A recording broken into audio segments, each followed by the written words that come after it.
चराटा road येथे पुरवठा निरीक्षक पदाचा पेपर फुटला।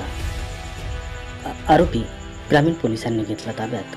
कठोरात कठोर कारवाई करण्याची सामाजिक कार्यकर्ते राहुल कवटेकर यांची मागणी। बीड शहरापासून जवळच असलेल्या चराटा रोड येथे पुरवठा निरीक्षक पदाचा पेपर चालू होता। यावेळी एक व्यक्ती हा पेपरमध्ये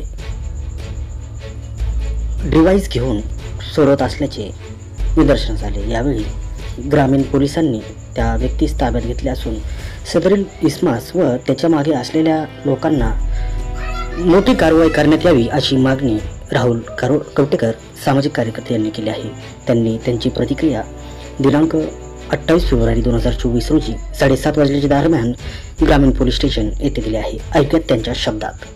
काय सांगाल, नेमकं काय प्रकार सध्याला उघडकीस आलेला आहे? तुम्ही आता पोलीस स्टेशनमध्ये देखील आलेला तर प्रकरण हे पेपर फुटेज आहे। आज पुरवठा निरीक्षक पदाचा पेपर होता आणि या परीक्षेमध्ये एक जण ब्लूटूथ घालून मायक्रो हेडफोन घालून बसलेला होता, इलेक्ट्रिक साहित्य वापरत होता आणि त्यांनी पुरवठा निरीक्षकचा पेपर हा बाहेर पाठवला आणि ह्याचं काम फक्त पेपर बाहेर पाठवणं आहे ह्या आरोपीचं। हा आरोपी पिंपरी चिंचवड पोलीस भरती, मुंबई पोलीस भरती आणि पाटोद्यामध्ये कोतवालचा पेपरचा बी हे फरार आरोपी आहेत। हे सर्व ही खूप मोठं रॅकेट आहे बीडमधलं आणि याची सखोल चौकशी झाली पाहिजे। ह्यांनी खूप अगोदर भरपूर पेपर फोडलेले आहेत आणि हा पेपर बाहेर पाठवल्यानंतर बाहेर काही हुशार विद्यार्थी आणि शिक्षक पेपर सोडवण्यासाठी बसलेले असतात। ते पेपर सॉल्व करून बाहेर जे विद्यार्थी जे पैसे देऊन आतमध्ये पेपरला बसले असते ते फक्त मायक्रो हेडफोन घालून बसलेले असतात। ह्यांचं काम फक्त पेपर बाहेर काढणं असते। हा जरी पकडला तरी ह्यांचा हा बिझनेसच आहे आणि जे विद्यार्थी हेडफोन घालून बाहेर बसलेले आहेत त्यांना पूर्णपणे पेपरचे आणि उत्तरं हे मिळवलेले आहेत। असे आत्तापर्यंत महाराष्ट्रात खूप मोठे घोटाळे गुन्हे दाखल आहेत। गृहमंत्री साहेबांना सर्व घोटाळ्याची माहिती आहे, तर या सर्व प्रकरणाची सखोल चौकशी करा आणि गृहमंत्री साहेबांना विनंती की मागच्या गुन्ह्यांचं काय परिस्थिती आहे ते बघा। प्रत्येक गुन्हे मॅनेज होत आहेत। हे तुमचं पोलीस विभाग आहे का?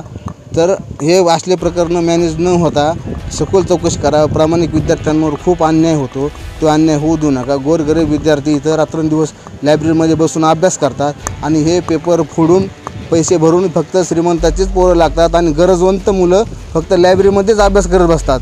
इथे तुम्ही कोणत्याही प्रकरणाची SIT लावता, ह्या पेपर फुटीच्या प्रकरणामध्ये एकतरी SIT लावा गृहमंत्री साहेब। तिकडं तुम्ही चुंबन घोटाळ्याची सुद्धा तुम्ही SIT लावली आणि इथं पोरांच्या पोटाचा प्रश्न आहे, पोटापाण्याचा प्रश्न आहे। गोरगरिबांचे पोरं फक्त लायब्ररीमध्ये बसूनच अभ्यास करूनच मारायला लागले आहेत। ह्या प्रकरणाची पेपर फुटीची तुम्ही SIT कधी लावणार आहात? तलाठी भरती पेपर 2016 पासून ते आत्तापर्यंत एकही पेपर असा नाही सरळ सेवाचा की तो इमानदारीने झाला आहे। प्रत्येक पेपर फुटलेला आहे। तर सगळ्या जे आतापर्यंत महाराष्ट्रात गुन्हे दाखल आहेत ते सर्व गुन्हे एकत्र करून एक न्यायालयीन SIT लावा, आता एक IPS दर्जाचा एक अधिकारी द्या, ती SIT लावून या सर्व गुन्ह्याची एकत्रित चौकशी करा, तरच तुम्ही मुळापर्यंत जाऊ शकता। नाहीतर फक्त प्रकरण एका पोलीस स्टेशनपुरतंच मर्यादित राहतं।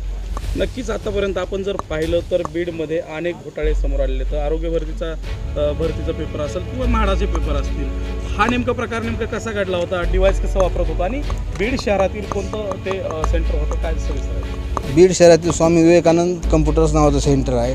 हा विद्यार्थी 4-5 अंडरवेअर घालून त्याच्यामध्ये सर्व साहित्य वाकीटाकी घेऊन गेला होता आणि ते सर्व घेऊन आतमध्ये तो बसलेला होता आणि त्याने इथं बटन कॅमेरा असतो, तो कॅमेरा घेऊन बसलेला होता। त्या कॅमेराद्वारे बाहेर ते एक सॉफ्टवेअर वापरून ते प्रश्नपत्रिका बाहेर पाठवतात आणि बाहेर पाठवल्यानंतर बाहेर विद्यार्थी बसलेले असतात, ते उत्तर शोधतात आणि पूर्ण महाराष्ट्रामध्ये ह्याचे उत्तरं जातात। तलाठी भरतीचा पेपर असाच फुटला होता। नागपूरमध्ये मुलगा बसला होता, नागपूरमधून पेपर नाशिकमध्ये आला होता आणि असंच पूर्ण महाराष्ट्रामध्ये तो पेपर गेला होता। म्हणजे हा प्रकार फक्त एका सेंटरपुरता मर्यादित नाही, खूप मोठ्या सेंटरमध्ये जातो। आता नेमकं काय मागणी तुम्ही पोलीस स्टेशनला आला तर? की ह्याच्यावर सखोल चौकशी व्हावी, कलम व्यवस्थित लावावीत आणि कठोर कलम लावून त्यांना शिक्षा मिळावी।